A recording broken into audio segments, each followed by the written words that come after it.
মাহমুদ সজীব ভুঁইয়া যেভাবে যদি ঢাকা দক্ষিণের যদি নির্বাচন করে, এটাকে আমি খুবই সাধুবাদ জানাই, কারণ আমাদের তরুণদের ভয়েস থাকা দরকার। আসলে কি তাদের তো স্বপ্নই নির্বাচন করবে, লুটপাট করবে, এটাই তাদের স্বপ্ন। আমি কি গাছেরও খাবো তলারও পুরাবো? অ্যাজ এ সিনিয়র সিটিজেন আমি সুফি হাসিম বলতে চাচ্ছি, দৃষ্টিভঙ্গি পাল্টান, জীবন পাল্টা যাবে। Am I right? আসলে বাংলাদেশের যে পলিটিক্যাল কালচার আমরা দেখি যে এখানে আমাদের ভোটের আগে গিয়ে অনেক জনগণকে কমিটমেন্ট দেয়, পরে গিয়ে আসলে কিছু রাখে না। তো এই ব্যাপারগুলো আসলে আগে থেকে চলে আসতেছে। জুলাইয়ের পরে আমরা যারা একটা জেনারেশন চলে আসছিলাম রাজনীতিতে, তারা আমরা অনেক কিছু ভাবছি যে আমরা অনেক কিছু করে ফেলবো, কিন্তু এই যে ধরেন যে পচা আপেল যে আছে, এখন পচা আপেলের সাথে যে একটা নতুন আপেল থাকে ভালো তাজা, সেই আপেল নষ্ট হয়ে যাবে সংস্পর্শে। তো পলিটিক্যাল সিচুয়েশনটাই এমন যে আপনি কথা দিলেও কথা রাখতে পারতেছেন না, বিভিন্ন প্রেশার, বিভিন্ন চাপে। দেখেন এখানে হচ্ছে যখন ইন্টারিম গভর্নমেন্ট হলো, আমাদের ছাত্রদের পক্ষ থেকে মাত্র 2জন প্রতিনিধি অনেক গোল টেবিল বৈঠকের মাধ্যমে অনেক দর কষাকষি করে ঢুকানো হলো। অথচ এই জুলাই গণ অভ্যুত্থানের মধ্যে আমাদের ছাত্রদের রিপ্রেজেন্টেশন অনেক বেশি থাকার কথা ছিল। তখন কিন্তু এই যারা মেইন স্ট্রিম রাজনৈতিক দলগুলো, তারা কিন্তু বিভিন্ন আমাদের বুঝ দিয়ে আমাদেরকে বিভিন্নভাবে তারা কিন্তু ওই হাতায় নিচ্ছে। এরপরে কি করছে, তারা বলছে সংস্কার করবে, তারা হচ্ছে জুলাইয়ের আকাঙ্ক্ষা কখনো নিভে যেতে দিবে না। এগুলো করে তারা হচ্ছে এখন ক্ষমতা পাইছে। ক্ষমতা পাওয়ার পরে তারা কি করতেছে, আস্তে আস্তে সব কিছু সাইড করতেছে। তারা বলছে তারা পুলিশ হত্যা বিচার করবে, তারা হচ্ছে এখানে, অথচ আমরা হলো আমাদের জুলাইয়ের ভাই বোন হত্যার, আমাদের জুলাইয়ের যারা শহীদ হয়েছে তাদের হত্যার এখনো বিচার পাই নাই। আমরা যারা যে আহত অবস্থায় কাতরাচ্ছি, তাদের সাথে যে একটা অনিয়ম হয়েছে, তাদের সাথে যেটা হইলো, এবং দেশের মানুষের টাকা দিয়ে কিনা এই যে আপনার গোলা বারুদ, তারপরে হচ্ছে লাঠি, এগুলা যে হচ্ছে পুলিশ ওই দেশের নাগরিকের উপরে আপনার প্রয়োগ করলো, এগুলোর কোনো কিছু কিন্তু আমরা এখনো পর্যন্ত পাই নাই। কারণ 1863 সালে যে পুলিশ আইন, যেটা কলোনিয়াল এস্টাবলিশমেন্টের আইন, সেগুলো কিন্তু এখনো বলবৎ রয়েছে। ওই সময় ব্রিটিশরা এসে বাংলাদেশের জনগণকে যেভাবে করে নিপীড়ন করছে, এখনো এসে হচ্ছে পুলিশ ওইভাবেই করতেছে, কারণ তাদের আইন তো চেঞ্জ হয় নাই।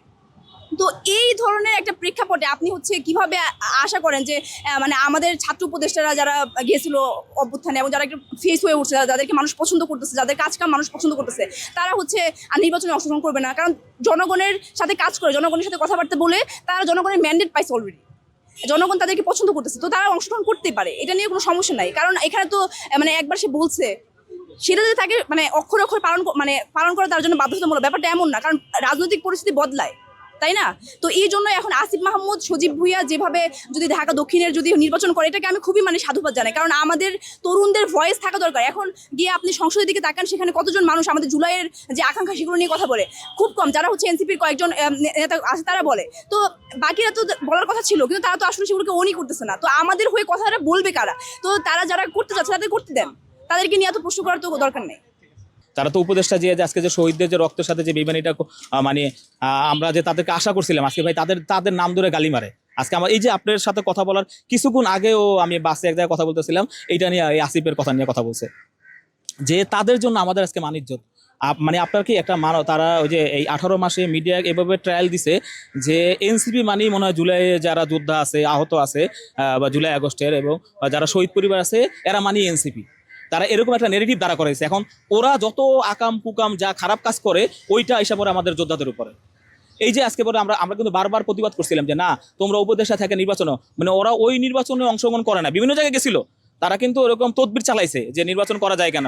যখন দেখছে মানুষ সবাই সোচ্চার যে উপদেষ্টা থাইকা নির্বাচন করতে পারবে না, এই সোচ্চারের পরে থাইমাই গেছে গা। এখন চিন্তা করলো যে এখন আবার একটু স্থিতিশীল অবস্থা আসছে, টাকা তো প্রচুর আছেই, আমি আমি এই নির্বাচন করি, মেয়র নির্বাচন করি, তার তো স্বপ্নই এটা। তো নির্বাচন করলে পকেট ভারী হয়, আপনার মনে করেন যে শক্তি হয়। তখন ওই যে দুর্নীতি দমন কমিশনে মামলা অভিযোগ করতে গেলে একটু চিন্তা ভাবনা করে মেয়রের বিরুদ্ধে কীভাবে অভিযোগ করব। তো ওই সব জিনিসের তাদের দরকার এখন পাওয়ার। এই পাওয়ার, যেমন ইউনূস সরকার বলে গেছিল যে এদের মধ্যে থেকে কিছু লোকে পার্লামেন্টে যাবে, ঠিকই পার্লামেন্টে গেছে। পার্লামেন্টে কেন? ওই মামলা মোকদ্দমা চাপের থেকে বাঁচার জন্য। একটা রাজনৈতিক দল যদি শক্তিশালী হয়, তার বিরুদ্ধে একটা অ্যাকশন নিতে গেলে অপর রাজনৈতিক দলের জন্য একটু কষ্টসাধ্য হয়, বা মিডিয়া বা জীবন আছে বা বহির্বিশ্বে একটা চাপ থাকে। এই জন্য কি করে, তারা দ্রুত রাজনৈতিক দল গঠন করে এবং ওই যে নির্বাচন করে, কোনো মতে যদি এমপি হতে পারে।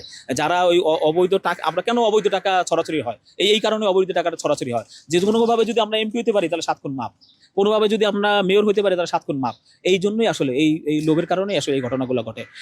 আর আমাদের জন্য লজ্জা এইসব কথা বলা, যে আমাদের সহযোদ্ধারা আজকে এরকমভাবে টাকার কাছে যে তারা বিক্রি হবে, আমাদের শহীদদের রক্তের সাথে যে বেইমানি করবে, আহতদের রক্তের সাথে বেইমানি করে, এটা আমাদের জন্য সবই, এটা অন্য কেউ রাজনীতিবিদরা করলে এটা মানানসই যে তারা হয়তো বা দীর্ঘদিনের ইসে, কিন্তু তারা আমাদের এই প্রজন্ম, আমরা তাদের কাছ থেকে কি আশা করছিলাম? আজকে পার্লামেন্টে আমরা আজকে গর্ব করার মতো কি পাইতেছি? আজকে হাসনাত কথা বলতেছে, মানে রাজু ভাস্কর্যের কথা, আমার মাছ ব্যাপারীর মতো কথা বলতেছে, আপনার হান্নান মাসুদ কথা বলতেছে মাছ ব্যাপারীর মতো কথা বলতেছে। এগুলো কি পার্লামেন্টের ভাষা? এটা পার্লামেন্টে যে গেছে এটা পার্লামেন্টের ভাষা? একটা নিয়ম শৃঙ্খলা আছে না? অন্য যারা সিনিয়ররাও যদি ভুল করে, তোমরা ভুল করবা না, কারণ তোমরা ঢাকা ভার্সিটির স্টুডেন্ট, তোমরা নতুন গেছো, এখানের ভিতর নতুন কি দেখাইতে পারছো আমাদের? তোমরা ব্যবহার দিয়া, পার্লামেন্টের আচরণ দিয়া এমন কিছু দেখাও না, ডিফারেন্ট কিছু দেখাও যেটা দেখে অন্তত পক্ষে মানে পরবর্তী প্রজন্ম যেন আশা করে না এটা এরা, বা আমাদের যারা সিনিয়র সিটিজেন আছে সবাই বলে না এরা তো আসলে মানে ভালো লোকগুলাই সংসদে গেছে। তোমাদের কথা বলে পরে তারা পরে এখনো টিটকারি মারে মানুষে যে ওরা রাজু ভাস্কর্যের মতো পার্লামেন্টে বক্তব্য দেয়, রাজু ভাস্কর্যের বক্তব্য দেয়। পার্লামেন্টের মতো বক্তব্য দাও। তোমরা ওই সালাউদ্দিন আহমেদের সাথে করে একসাথে লড়াই করে পারো না, কি করো? হাউকাও করো। সে যে যুক্তিটা দেয় তার ভিতরে আরেকটা যুক্তিতর্ক তুমি দাঁড় করাও। তোমরা পারো না, তার সাথে হাউকাও করো। এটা কি পার্লামেন্টের সিস্টেম? ইদানিং দেখা যাচ্ছে just like bolt from the blue, বিনা মেঘে বজ্রপাতের মতো কাকতলীয়ভাবে অনেক ধরনের ডিসিশন নেওয়া হচ্ছে।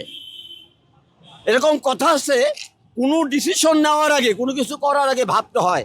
আর আরেকটা জিনিস দেখা যাচ্ছে, কেউ কমিটমেন্ট ঠিক রাখতে পারছে না। মানে আমি কি গাছেরও খাবো, তলারও পুরাবো? আমি উপদেষ্টা ছিলাম, আই এম এক্স উপদেষ্টা সজীব ভুইয়া, এম আই রাইট? আবার আমার কমিটমেন্ট ছিল যে আমি কোনো ইলেকশনে পার্টিসিপেট করব না, তাহলে কি তরল পদার্থের মতো অবস্থা হলো? তরল পদার্থ যে পাত্রে যায় সেই পাত্রের আকার ধারণ করে, মানে সুবিধাবাদী জিন্দাবাদ। আমি কখনো বিএনপি, কখনো পিএনপি, কখনো আওয়ামী লীগ, কখনো জাতীয় পার্টি। মানে ব্যাপারটা এরকম হলো, যেদিকে বৃষ্টি পড়ে সেই দিকে ছাতি ধরে। এটা কোনো ক্রমেই বাংলার মানুষ, সচেতন মানুষ, কনসাস মানুষ এটা মেনে নিবে না। প্রয়োজন বোধে এটার বিরুদ্ধেও আমরা লফুলি, নট আনলফুলি, আইন কি বলছে, আইনত এটার বিরুদ্ধে আমরা কোর্টে যাব, সুপ্রিম কোর্টে যাব। আমরা আইন হাতে নিব না। তবে আবারও অ্যাজ এ সিনিয়র সিটিজেন আমি সুফি হাসিম বলতে চাচ্ছি, দৃষ্টিভঙ্গি পাল্টান, জীবন পাল্টা যাবে। Am I right? Change your attitude, life will be change.